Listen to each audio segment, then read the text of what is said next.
অসহায় নিপীড়িত মানুষের কথাগুলো আমরা সংসদে বলবো এবং যথাযথ আইন প্রণয়নের মাধ্যমে এই সকল সমস্যা সমাধান হবে, এই পথ আমরা সৃষ্টি করব। শহীদ প্রেসিডেন্ট জিয়াউর রহমানের আত্মার শান্তি মাগফিরাত কামনা করছি।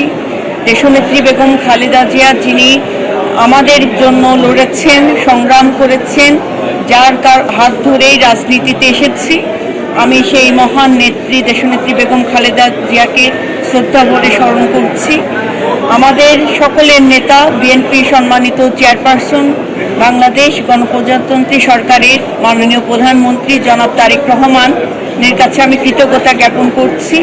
সর্বোপরি আমি আমার যে নির্বাচনী এলাকা ঢাকা ৩ আসন, যে এলাকাকে কেন্দ্র করে এবং ঢাকা জেলা বিএনপি অঙ্গ সহযোগী সংগঠনের সকল পর্যায়ের নেতৃবৃন্দদের কাছে আমি কৃতজ্ঞতা জ্ঞাপন করছি, কারণ তারা পাশে ছিলেন বলেই আজকে আমি এই মহান সংসদে আসতে পেরেছি।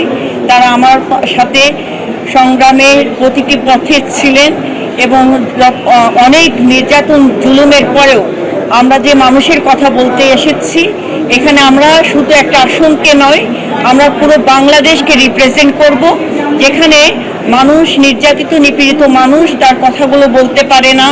অসহায় নিপীড়িত মানুষের কথাগুলো আমরা সংসদে বলবো এবং যথাযথ আইন প্রণয়নের মাধ্যমে এই সকল সমস্যা সমাধান হবে, এই পথ আমরা সৃষ্টি করব।